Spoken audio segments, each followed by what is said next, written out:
Hi! In front of me is Redmi 12 and today I would like to show you how you can resize font.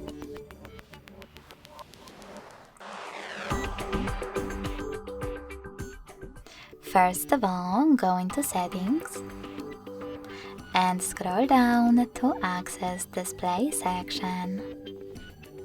After that, scroll down again and click on text size. Lastly, swipe left or right on this slider in order to adjust it. And when you're ready, go back. So when I do that, as you can see, size of my text has changed. Thanks so much for watching. If you enjoyed this video, don't forget to leave a like, comment and subscribe.